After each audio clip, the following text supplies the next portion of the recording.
আপনি কি আর কোচিংয়ের দায়িত্বে ফিরবেন না? লিভারপুলের সাবেক কোচ ক্লোপ এমন প্রশ্নের উত্তরে বলেন, ফিরবো যদি ব্রাজিল জাতীয় দল কিংবা রিয়াল মাদ্রিদ আমাকে কোচ করার প্রস্তাব দেয়।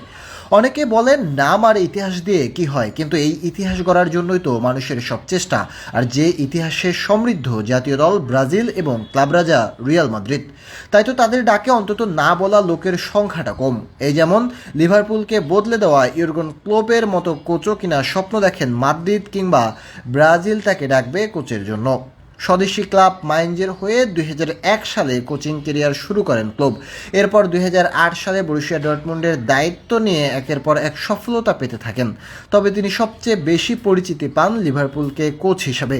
2015 সালের অক্টোবরে লিভারপুলের দায়িত্ব নেন ক্লোপ। 30 বছরের খরা কাটিয়ে তার কোচিংয়ে 2019-20 মৌসুমে লিগ শিরোপা জিতে দলটি। তার আগের মৌসুমে তারা ঘরে তোলে চ্যাম্পিয়ন্স লিগ শিরোপা। এর বাইরে ক্লাবকে জিতিয়েছেন একাধিক শিরোপা। তাকে নিয়ে বেশ খুশি ছিল লিভারপুল, কিন্তু আচমকা তিনি গত মৌসুমে লিভারপুলের দায়িত্ব ছেড়ে দেওয়ার ঘোষণা দেন। সেটা অবশ্য অন্য কোনো দলের দায়িত্ব নিতে নয়, সাময়িক অবসরে যান তিনি।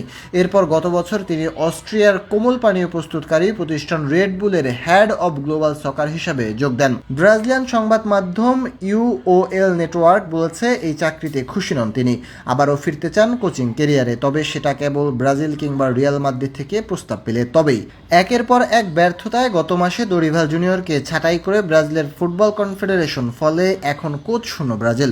5 বারের বিশ্ব চ্যাম্পিয়নদের নজরে একাধিক কোচ থাকলেও প্রথম পছন্দ রিয়াল মাদ্রিদের বর্তমান কোচ কার্লো আনচেলত্তি। তবে শেষ পর্যন্ত তাকে না পেলে ভালো অপশন হতে পারেন ক্লোপো। এদিকে রিয়াল মাদ্রিদ যদি আনচেলত্তিকে ছাঁটাইও করেন তবুও এতে কষ্ট পাবেন না কার্লো, জানিয়েছেন এমনটাই। তিনি বলেন, এমনও হতে পারে ক্লাব ভাবতে পারে পরিবর্তন আনার কথা, সেটা এই বছর হতে পারে বা আগামী বছর। আমার চুক্তি শেষও হতে পারে, কোনো সমস্যা নাই। যেদিন আমার পথ চলা শেষ হবে একটি ব্যাপারই করতে পারি, সেটা হলো ক্লাবকে ধন্যবাদ জানানো। সেই দিনটি কালকে হতে পারে, মাসখানেকের মধ্যে হতে পারে, কিংবা 1 বছরের পরেও।